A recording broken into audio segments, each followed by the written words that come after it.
Hi guys, just before we start this show, we wanted to let you know about last week's show, on which you might remember we had a few facts about Leonardo da Vinci that we were slightly suspicious about, and we just asked someone if they could get in touch and provide us with a reliable source so that all these things that sounded too good to be true could be verified as true. And someone did get in touch to tell us that they weren't true.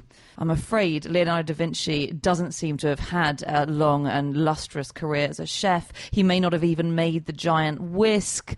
We fell for a hoax. This is a hoax book that was written in the 1980s. It's called Notas de Cocina de Leonardo da Vinci, and it's full of lies, cruel lies that were then repeated in biography after book after history magazine throughout the decade, solely for the purpose of making me look like an idiot. Thanks so much to Pedro Almada, who was the person who emailed in to tell us about that original text, and who also managed to avoid writing in huge capital letters, "You total and utter gullible morons."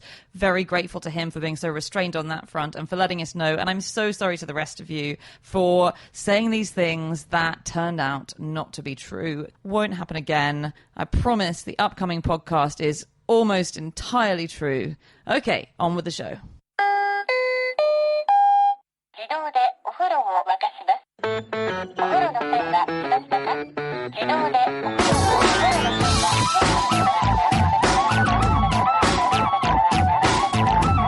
Hello and welcome to another episode of No Such Thing as a Fish, a weekly podcast coming to you from the QI offices in Covent Garden. My name is Dan Schreiber. I'm sitting here next to Andrew Hunter-Murray, Anna Jasinski, and James Harkin. And once again, we have gathered around the microphones with our 4 favorite facts from the last 7 days. And in no particular order, here we go. Starting with you, James Harkin. Okay, my fact this week is that the least creepy job is that of a weather forecaster. According to you? According to a new paper from this year in the journal New Ideas in Psychology called On the Nature of Creepiness by 2 scientists called Francis T. McAndrew and Sarah S. Kernker. And what did they do? Did they personally meet up with Creepy various people? Yeah. No, what they did is they did a survey of 1,341 people, and they gave them a list of a load of jobs and said, which of these is the most creepy? And the top creepy job was clown. Oh, yeah. Followed by taxidermist. Yeah. Followed by sex shop owner. Oh. No, I'm friends with loads of those. Are you? And then funeral director and taxi driver. Ah. Is that taxi driver just because it sounds like taxidermist? Is that the confusion there? It could be. So this is only a small list of jobs. Yeah, so, there were 21 jobs in total. So things like weird butcher weren't on the list, which might be even creepier than clown, but we don't know. Weird butcher. Yeah. Okay. You've got the normal butcher, and then the next door shop is always the weird butcher. Yeah. You know, he's always rubbing his hands on the offal. So who else is on the list? So the bottom 3, as in the least creepy, meteorologist or weather forecaster came least creepy, followed by teacher and then farmer. Okay. I'm quite surprised by teacher because, not that teachers are creepy generally, but you often would hear school children saying about a teachers are creepy and stuff. Yeah. Maybe it's a survey done once people have grown up. Yeah. Exactly. So nowadays everyone thinks of teachers as being great because, you know, you think, oh, what a good profession to be in. You're quite Sort right. of. Everyone has had one creepy teacher, though. It's sort of unfair to lump an entire profession into creepiness, isn't it? Based on probably one person's experience Yeah. of a weird physics teacher. I reckon I'd answer that a creepy job was a hairdresser, because I had one creepy hairdresser once. Right. You know, and then I think that affects your view of the whole profession, doesn't Yeah. it? My parents are hairdressers. Yeah, that's the one we're talking Yeah. about. Your mum, just really strange woman. So what is being creepy? Okay, so being creepy is kind of a feeling of unease about somebody. And it's interesting, I read this paper, and they say it's not just that you feel like you're going to be in harm, because if someone comes at you with an axe, you wouldn't say that's creepy, you'd say that's just scary. It was really creepy. It was so creepy, wasn't Shot it? my hand off. It's creepy. Such a creep. We were talking about this the other day, that there's certain words that get given over to sort of like murders and stuff that are just a bit too playground. So, copycat. Yeah. That's just like stealing my murders. You're nothing but a copycat. It's ridiculous. And that's the same creepy. But yeah, creepiness is more like the potential to do harm, isn't it? Yeah, So- or actually it's a lot more like the ambiguity of whether someone might do you harm or might not do you harm. yeah. So yeah. Maybe this is why, because I think this study also had the creepiest hobbies, what people found were the creepiest hobbies for people to have. And the top creepiest hobbies were collecting things. That's right. Which I think that's... So the examples it gives are dolls, insects, and body parts. Well, I think dolls and insects, I'd be upset if I was lumped in with body part collectors. It actually said that body parts such as teeth, bones, or fingernails were considered especially creepy. So just a few more things from this study before we move on. They asked for creepy traits. And what they did was they said, imagine a creepy person is talking to your friend. What traits might this creepy person have? And ones that they went for were the person stood too close to your friend. The person licked his or her lips frequently. Is that their own lips or the lips of your friend? And the person laughed at unpredictable times. I would put... Sorry. I would put oscillating on there as well. Oscillating as in kind of rocking. Yeah, just rocking. I find that a bit odd. Sure. I'll be in bookshops. There's always an older guy standing looking at a sort of the naughty section of a bookshop. You know, sort of like romance, erotica, Right. and they oscillate. And I always say, don't go near an oscillating man. But That's is my- that more down to the position that he's in, as in he's in the sexy department of the bookshop? Like, if he was oscillating somewhere else in the bookshop, would it be less weird? Because actually, like, sexual predation is one of the things which people associate with creepiness, of course. Right. That is creepy. Yes. Yeah. I concur. Did you guys see that on the list as well was bird watching, bird watchers? Yeah. Oh, That's very unfair. It was quite unfair, and a guy who is a bird watcher wrote an article on his website called Audubon, and he said, I'm just going to step away from my usual articles because I need to address this creepiness thing. And he said, here are a few of my thoughts. Number one, first of all, only squares use the term bird watching. It's birding. So that's a serious birder here. Yeah, he sounds like not a square. He sounds like he's a cool guy. And he says as well, like what they're suggesting is that bird watchers just stand there watching birds. It's not about that. It's about going to exotic locations. It's adventure. This man sounds misinformed because bird watching is not going to look for a rare bird that's twitching. That's the thing that the bird watching community gets quite annoyed about. Yeah. So twitching are the people who are just in it for the excitement, who they hear there's been a weird parrot spotting in Cornwall, and they get down there. Yeah. Bird watching is sitting in your garden or in a forest all day, usually listening out for bird calls because you can't see them. Well, he does say listening and thinking and anticipating. I can't wait for the letters after Anna said that this guy who writes a I know. bird-watching website... On Audubon, which is the most famous bird watching website. Yeah, there yeah. is. I think it's his site. Yeah. He just the final point, number 4, is he says, you know who I think the real creeps are here? These psychologists sitting around thinking about what's creepy all day, constantly asking people, do you think this is creepy? And how about this? Creepy? What a bunch of creeps. I think these scientists should get out of the lab a bit more. Maybe pick up a hobby. I know the perfect one. Slam. Do you know who came up with the term the creeps? As in, that gives me the creeps. No. It's Charles Dickens. Oh. Yeah. Was it? David Copperfield. That's the first use that the Oxford Dictionary has. And was it in reference to bird watchers? It was not. No. And it also, around that time, mid-19th century, creepiness was known as being clammy. That was another way of describing someone who was a creep. Oh, yeah. They were very clammy. Yeah. So I think the reason, just to explain why bird watching, and it was bird watching and other hobbies that involve watching, like the other examples given were taking pictures of people, watching children, pornography, and bird watching. So you can see why he was upset at being lumped in with those guys. Yeah, completely, yeah. But the study concludes by saying that creepy people are the personification of something called the prospect refuge theory, which is this idea that humans seek places where you get refuge, so safety, and you get prospect, so opportunity. And basically what that means is places where you can hide easily, but you can see lots of other things around you, potential threats. And I think maybe the idea of people who watch is that they're concealed. So a bird watcher is watching you, but often you can't see him if you're a bird. Right. And that's why in like a Victorian house we'd be creeped out, because there are lots of nooks and crannies people could, round corners that people could be hiding in. And if you're on a big open moorland, people often find that a bit uncomfortable because there's no way you can hide. Sure. When I used to play Laser Quest when I was a teenager, I used to like to hide in the corner so that no one could shoot me. And then I would shoot them from where I was. Does that make me creepy? Yes, and I also hate people who do that. It's so I annoying. know. Well, I was a winner, so... Yeah, I played 2 weeks ago, Laser Quest. Did you? Yeah. Wow. It was great fun. I'm afraid that's the extent of the fact. My fact this week. I'm back in the 90s. Really good. It's great. So I think it was discovered by maybe Richard Wiseman did a study in the early 2000s and someone else before that any area that has infrasound, any sound that's below 20 hertz, which is basically below the level at which humans can hear, makes us creeped out somehow, even though we don't know it. So he did this study in Edinburgh, and he sent people to 2 apparently haunted locations and 2 not haunted, but didn't tell them which were which. And they were more scared in the apparently haunted ones. And then he realised that's because there was this constant rumble. I think it was caused by the traffic, but it was just below that frequency at which we can hear.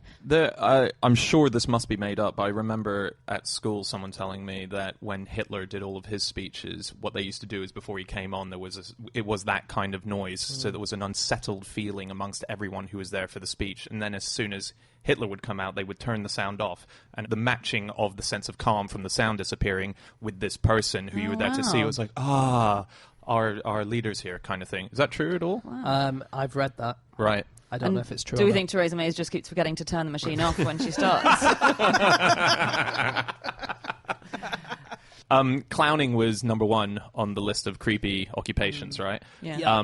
So the clowning community is very aware that they are being seen as creepy and they need to do something about it. So one of the things is that they teach people who are petrified of clowns not to be petrified by inviting them to come along, and they give them counselling, they call it. And counselling sessions involve meeting the person. They then get done, their made-up done and stuff in front of them, and then you see them in the circus and you realise it's a normal person behind the clown face. Did you see this last few weeks in the news? There have been some clown sightings in South Carolina. No, they're not native to South Carolina. That doesn't make any sense. What do you mean clown sightings? So there have been reported sightings of lurking creepy clowns that people have been telling the police about. Police in South Carolina have warned that anyone dressed as a clown could face arrest because so many people are being scared by these clowns. And at least one performer in Georgia has decided to inform police of his movements whenever in costume, so that he doesn't get arrested. It's not. What's the offence though? Because it's not an offence to be creepy. No, but there's reports of them kind of trying to get children into the woods. There you go. But here's the thing, right? In 1981, there was a very similar thing happening where people saw these clowns and they were supposedly kind of luring children into woods and stuff like that. There was one event where there was a clown who only had half his clown suit on, and he was even more scary because he didn't have the bottom half on. Oh. He was naked from the waist down. Oh, right, God. Yeah.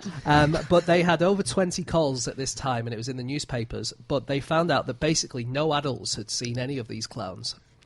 And they reckon that maybe it was just overactive imagination of kids. And that was what caused it. Oh, okay. I'm scared of clowns again now. All that counselling I had completely gone out the window. 4 years of counselling. And actually, these ones in South Carolina, at the moment, I think no policeman has actually seen any of these clowns either. So they wonder if it also might be another kind of example of mass hysteria. That's another example of also a playground word for effectively what sounds like sexual predators out on the go. Those clowns. We'll get those clowns one day. I have one more creepy thing before we move on. Yep, sure, go for it. There was a news report about donations left to Shelter Scotland, a homeless charity, and they gave their weirdest and creepiest donations. A mummified cat and a sack of creepy severed dolls' heads with their eyelids glued shut. Yeah. That was donated to a charity in Donated to a Scotland. charity? What possible use could you have in the charity shop? Sometimes the doll's heads fall off and you need a replacement. You need a replacement Well, I head. love these dolls' heads, but I'm afraid the eyes are just too open for me. No thanks.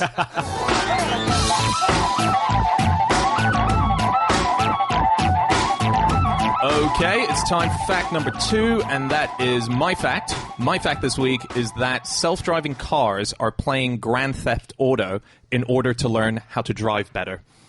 So this is, scientists are basically teaching self-driving cars to identify stuff better. And that's quite hard when you don't have a program that has things mapped out. Because you need to do it. You need to teach the algorithms to learn better, to understand what every single potential thing you might encounter on the street is. And they realize that instead of having to build all these programs that simulate a real-life driving experience, why not use something that is extraordinarily detailed, like Grand Theft Auto, and let it play it, and let it just understand and start labeling all the things that you don't want to run over. There's this lab in Germany which has developed this. It's basically a software layer that sits in between the game and the car. And the idea is that it just automatically starts classifying all the things and feeding it into the algorithm. Do you think the game would be annoyed if it knew that it was being played by not a human? What do you mean by that, Andy? I don't know. I think you thought that was a more profound question than it actually was. But it's interesting. You've got one virtual reality thing interacting with another. Yeah. And it's pretty weird. So I read a list of how detailed Grand Theft Auto is now. Some of the things that they've programmed into it, if you were playing the game, that you would notice. So if it begins raining, puddles will slowly and realistically form in the road. And if you shave your head or you have a clean shave, your hair and stubble will grow at the same rate that, say, if it was mine. Like, they just calculated one person's growth. It's stuff like that. They've really gone into... yours is quite fast growth. Yes, mine's a very Whereas fast if it was growth. mine, it wouldn't be fast growth at all. So Yeah. have they taken an average of everyone? No, or? I guess they've just used one person's. It's the idea of hair growth, so it'll... Well, that's not realistic at all. What are the cars going to do when they're put into real life and they come up against someone who doesn't have such fast-growing hair? They're going to absolutely freak out. Yeah, it's true. Really good point. On the bright side, people always get critical of Grand Theft Auto and kids playing it because it maybe teaches them to commit crimes. But it's quite safe for a car to play a game about stealing cars because a car has no incentive to steal a car. It's true. So, Yeah. It's like teaching it about real life. This is what might happen to you. Yeah, it's a warning video. Yeah. I read an article about someone who was in a Google self-driving car, and they were saying that it's really interesting because the car uses a mixture of 3D laser mapping, GPS, radar, and when they're using the radar goes through objects as opposed to just slapping onto something, as it were. So like our eyes do. Yeah. When your eyes slap onto yeah, something. when you slap onto... You're supposed to seeing through it. Yeah, but so as a result, there are moments when this person was in the car where the car would suddenly stop because it recognized a cyclist who was halted, and they would have gone into it, except for the fact that the cyclist was on the other side of a hedge. Whoa! So it could see through the hedge to see a cyclist. It was going head on the thick hedge. mist. What would it register that as? Would it register that as a sort of spread out hedge? I don't think cars need to register a thick mist, do No. they? Past a certain thickness, mist becomes fog. Okay, so a really heavy fog. Yeah, I think my point stands, guys. So No they're not- fog they're- has ever been so heavy to act as a wall against a car. So it would have to be... What you're saying is that they don't use cameras, they use radar. Yes. So it would have to be a fog thick enough to show on radar. Yes. Okay. Like a fog of insects. Like sometimes if there's a load of insects, kind of like mayflies all come at the same time. Right. They what could show up on radar. What about that, Anna? What about a plague of locusts or cicadas, Yeah, which is okay. in the middle of the road? James, I don't know why Normally. you're trying to dig Andy out of this. It's very generous of James, you. help but me, help me. I thought it was an extremely profound question. Thank you. Google cars just had their first accident caused by a Google car rather than a person, I Do you think. mean fatality? No, Or do you mean... no. Okay. I mean the smallest car accident you could possibly imagine. happened? It was in February this year, and it actually exposed something quite clever that I didn't realise they do, which is they've trained Google cars to when you're going along a main road and you need to turn right off the road, and there's traffic coming the other way. So if you just stay in the middle of your lane, then you hold up all the traffic behind you. So what you usually do is edge to the right-hand side of your lane so that traffic can get around you. Yep. And they've taught the Google cars to do that. So a Google car needed to turn right, so edge to the right-hand side of his lane, but then spotted that, I don't know why they've installed this in the area where they're training the cars, but there's a bunch of sandbags blocking its route. And so then it indicated left to get back into the middle of the lane, and it scraped up at 2 miles an hour against a bus that was coming on its left-hand side. So that was pretty dramatic. Was it in Britain, this? No, I don't think it was. I think it was in America. So that would be turning left rather than right, would it? It absolutely would be. I've said, so listen to what I just said and then swap round all the lefts and rights. Right. And then you've got it. Have you seen the Rolls-Royce one that they've developed? I'll put this up on Twitter, but it's the photo on Twitter, but it's worth you guys seeing now. What Twitter are you going to put it on? I'll put on at QI Podcast. This is a design that they're planning to actually Square release. wheels. Yeah, square wheels. It's a silver beast that looks like it's from the Jetsons. Isn't that If you're just extraordinary? listening to this and you're not on Twitter, it does not have square wheels. It's got sort of wheel guards on it. Yes, that's yes, right. it's Are wheel you guards. sure that's not just a car that's still mounted on its block in the display room? It 'Cause looks that's like what a it looks Monopoly like. piece, doesn't it? Yes. That's Yeah. the best way to describe Is it. it real, Picture or a is it Monopoly a piece? Is it real, or is it a That's a real concept car. No, it's a real car. Imagine if Whoa. all the self-driving cars all look like different Monopoly pieces. That'd be amazing. Oh my God, Yeah. driving around in an old boot. Yeah, giant top hat cruises past you. And what's the new one? They've introduced a new... The cat. Oh, Because yeah. of the internet. You'd always Yeah. swear at the cat, wouldn't you? Just newfangled youth. Yeah. It's not gone down too well, this car, in terms of design. I like the design, but they said in the article, one reviewer has called the car butt ugly. And I think maybe a lot of people will agree, but I think it looks a very awesome. skilled reviewer. He's got a real way with words, hasn't he? Well, the point of driverless cars, I think, of the design, for instance, that Google's going for is to make them look incredibly friendly because we're quite very nervous about handing our lives over to robots, even though that's not really justified, we are. And that looks like a very intimidating car. So I think they've gone entirely the wrong direction. So that the Google cars, if you look at them, they've sort of made a face on the front of them. Yeah. Like a friendly face. The lights are a pair of eyes, and then below the bumper it's like a smiling mouth. Saps they must take us for. Because these killer robots are smiling. I think it's true, though, because you know the new London red buses?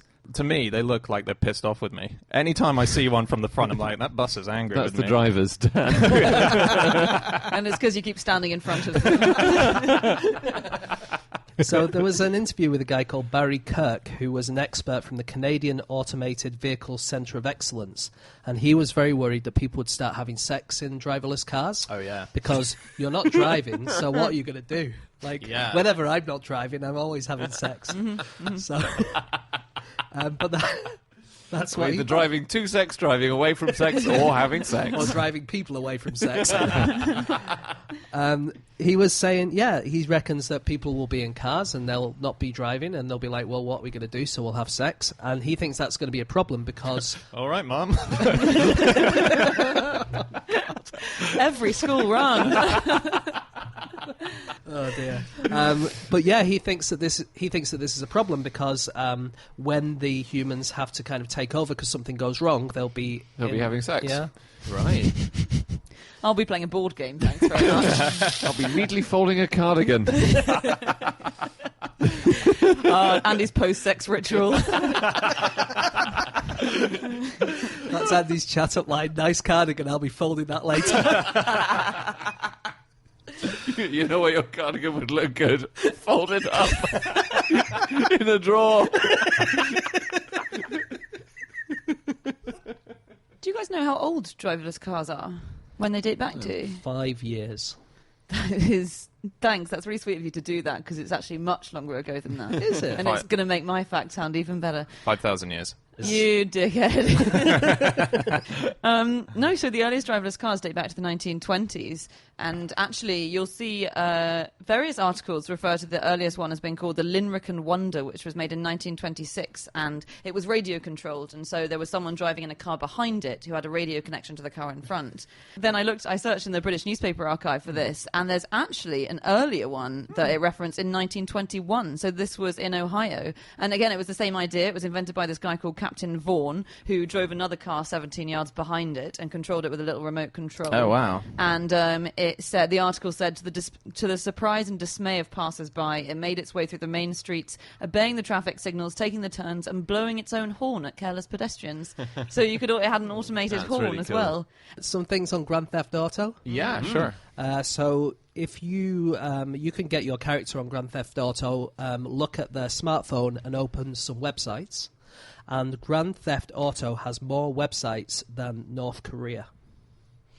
Whoa. Wow. There are 83 sites available on the game, and there are 28 sites in the whole of the North Korean intraweb. Wow. That they're allowed to go on. The guy who voices a character called Michael in Grand Theft Auto, a guy called Ned Luke, he put on £25 for the role.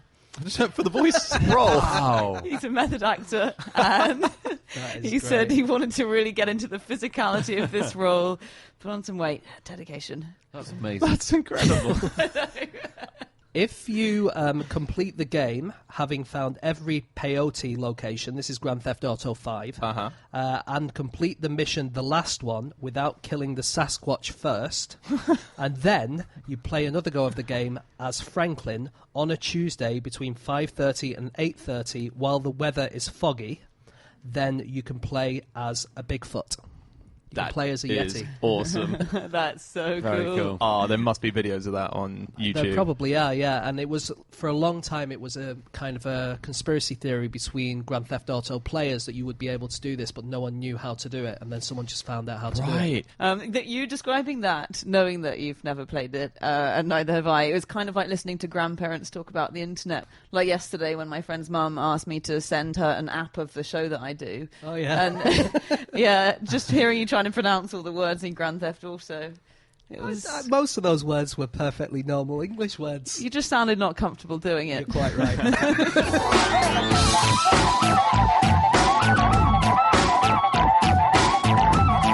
Okay, it is time for fact number 3, and that is Andy.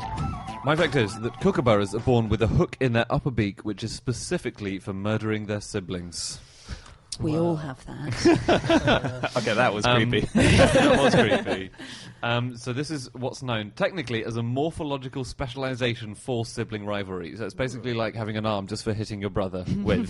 Actually, with my brother, that was his own arm. Why are you stabbing yourself in the beak? So kookaburras, they have this thing where they always lay 3 eggs, and they hatch out at separate times. And in about half of kookaburra broods, the youngest one to hatch is killed by their siblings. And their siblings, they peck it to death, normally, or they push it out of the nest, and it just helps the other two get to a larger weight when they fly the nest, which allows them to be more successful breeding later on. And it's basically done as an insurance policy by the parents, because there is a chance that one of the first 2 will die, and that will limit your reproductive success. So as a result, you have the 3rd one just in case, but normally it's clear that it won't be required. So it's really brutal. But They're a substitute. Yeah. It's like being on the bench, except at the end of the match you don't celebrate with the team, you get killed by them. Yeah. Yeah. There's a few birds that do this, actually. Honey guides, they do this. And one of the children will peck the other one blindly before it's even opened its eyes. So just been born, still blind, and it just kind of blindly pecks around until it hits its brother or sister and then just murders them. And is it definitely know what it's doing, or is it Well, kind of just like, I've just been born, I'm just in feeling as around? much as birds ever know what they're doing, I mean...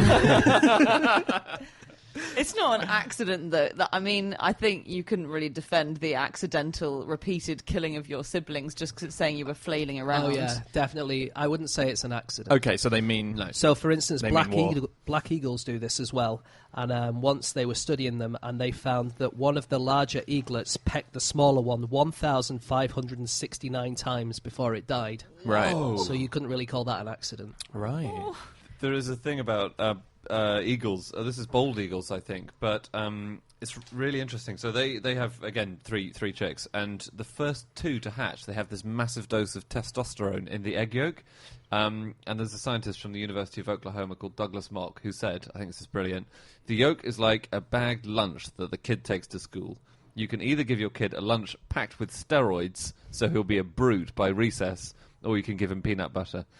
And so the third one born doesn't have this huge mega dose of testosterone. You'd be called in by the teachers saying, your son's lunchbox today was a bit... The youngest with the peanut butter, that's fine, but steroids. It's not an acceptable lunch.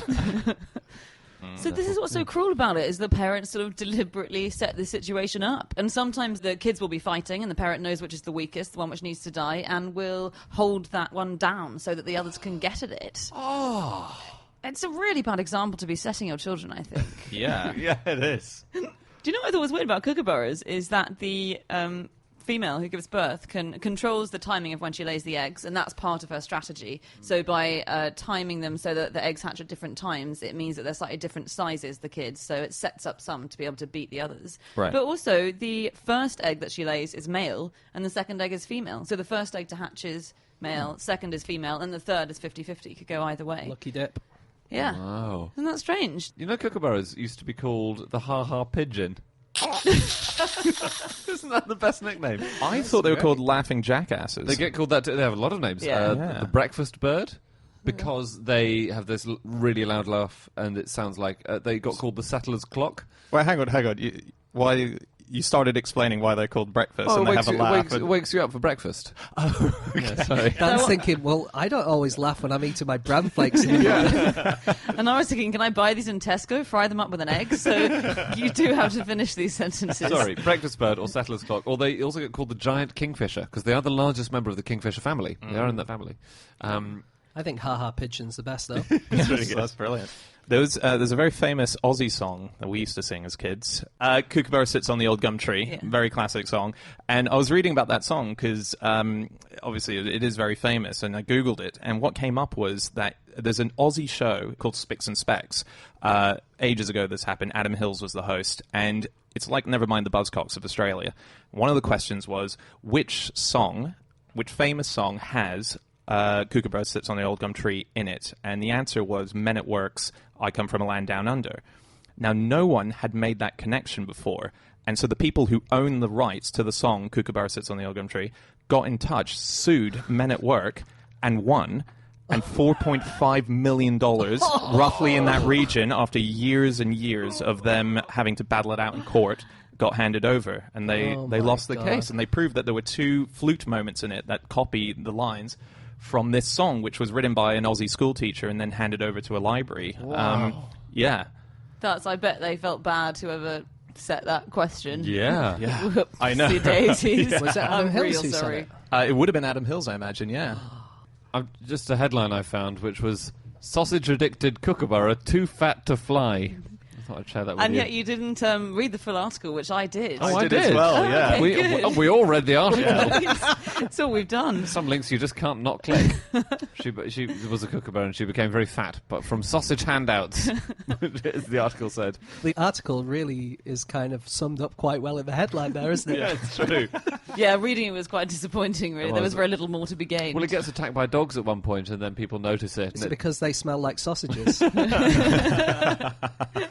And someone thought, oh no, the poor thing, it must have broken its wing and been able to protect itself from the dogs. And no, it's just been eating sausages, so it can't fly away.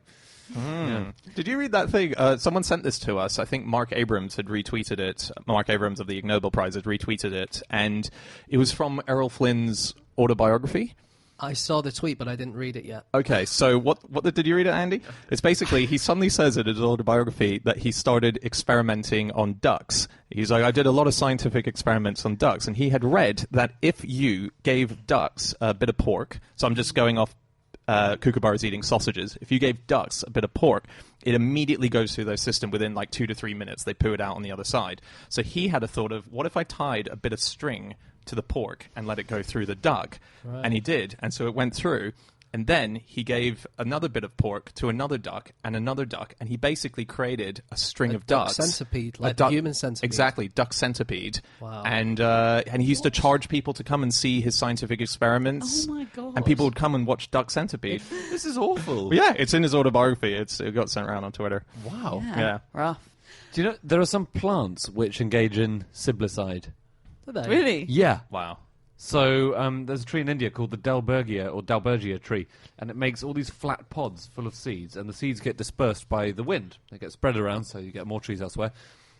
In the seed pod, the very first seed to develop produces these chemicals which gas all the other seeds in the pod. Wow. Yeah, and it means that it is much likelier to be the one which survives. Isn't that crazy? Very clever.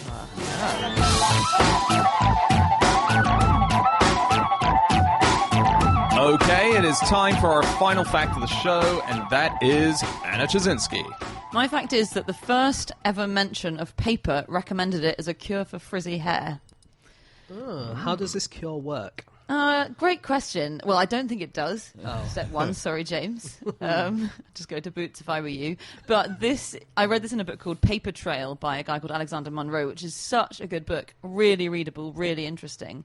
And he cites this bamboo document, which was found in a Chinese tomb in 217 BC. And that document uses the Chinese for paper in it for the first time. But the context in which it uses it is, it says, if a man's hair without reason stands erect like worms, whiskers, or eyebrows, he will erect like worms. Yeah, I know. Maybe worms were different back then? Yeah, maybe. If a man's hair stands erect like worms, whiskers, or eyebrows, he will have encountered a bad spirit. To resolve this, boil a hemp shoe with paper, and the evil will be dismissed. Oh. That's when paper first came into our lives, yes, being boiled with a shoe. Wow. Amazing. So this is the word, it's Xi, is that how you pronounce it? True. Zhi. Yeah. Z-H-I. Yeah, Z-H-I. True. Yeah. Okay. And I'm also reading a book about paper at the moment by Mark Kurlansky.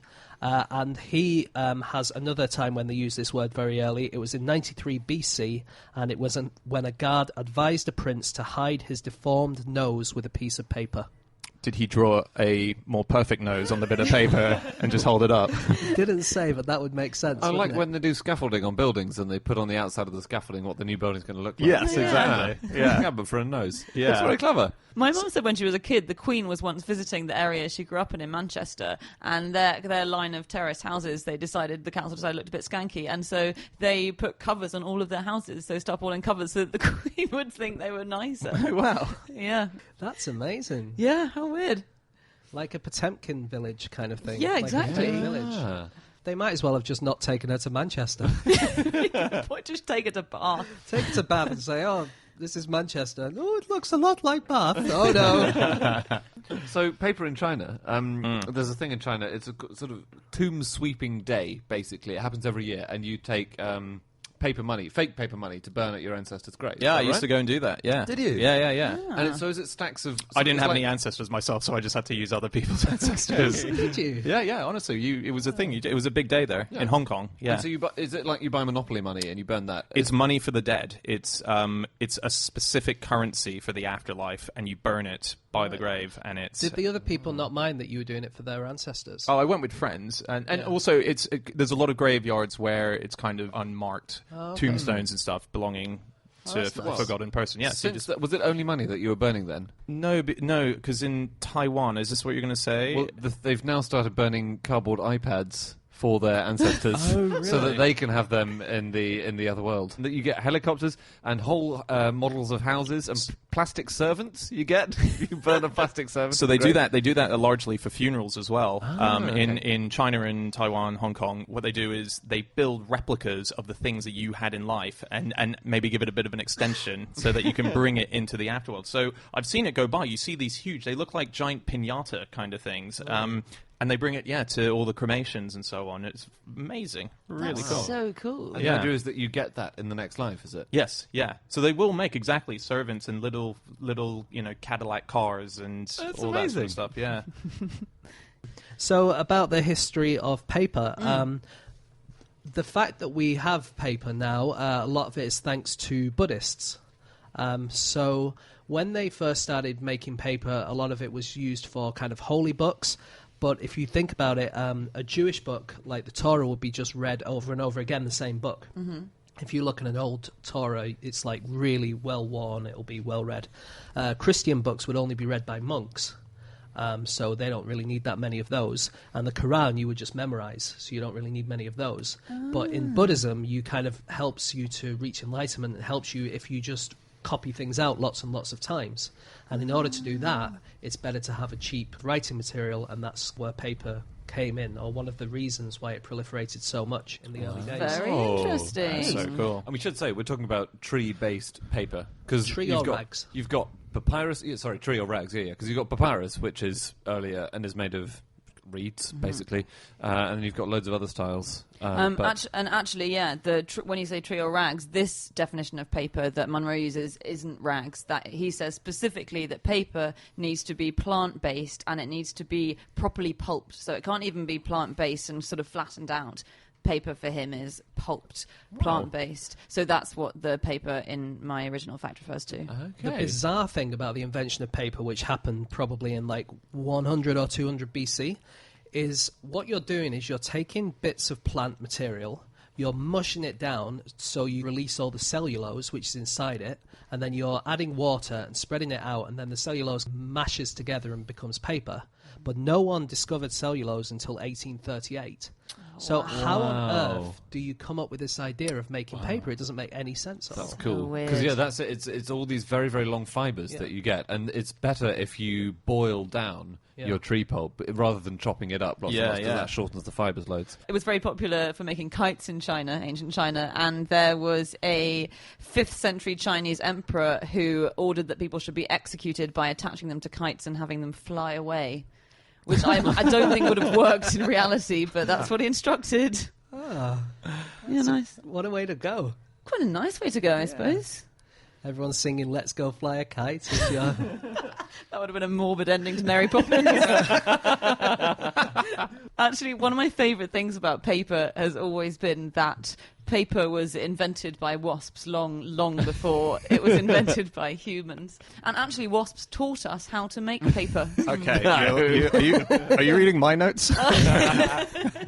You have to explain this. Do you mean white Anglo-Saxon Protestants? No.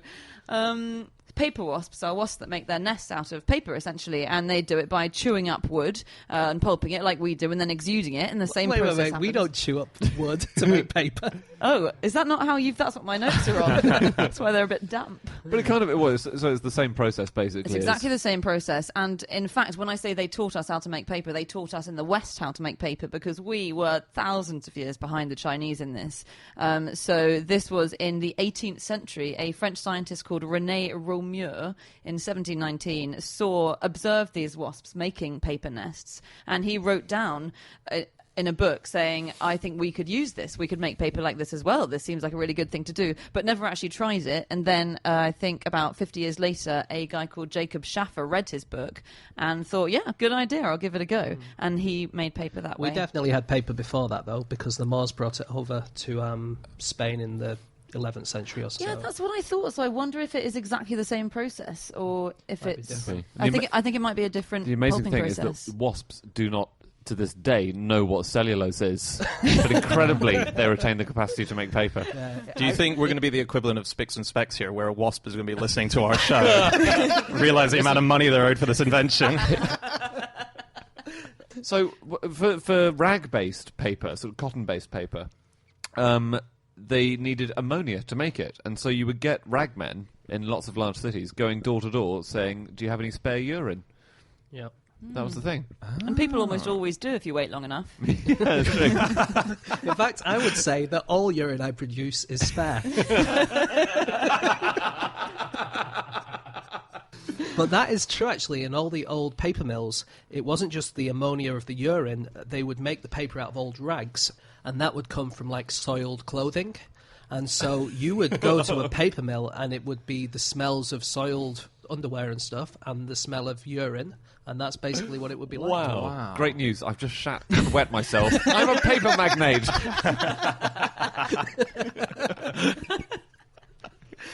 Ooh, what's toilet paper made out of? Paper.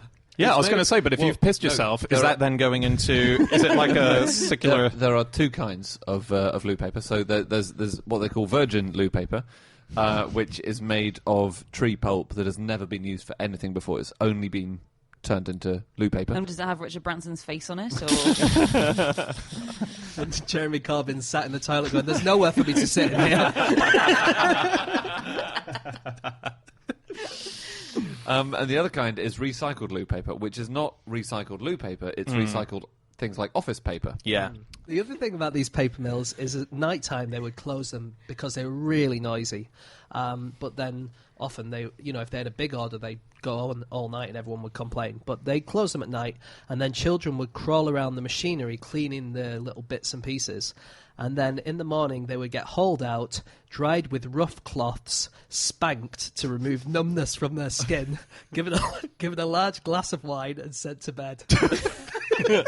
That's the life of a paper mill boy. Wow. Whoa. Sounds sort of fun. Yeah. Spanking and wine. It sounds like 50 Shades of Grey.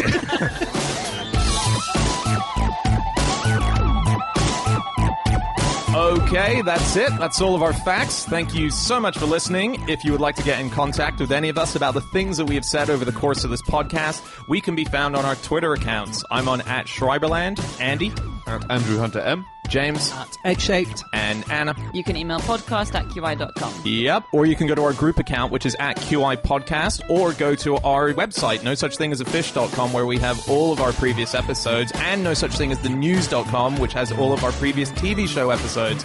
We will be back again next week with another podcast. We'll see you then. Goodbye.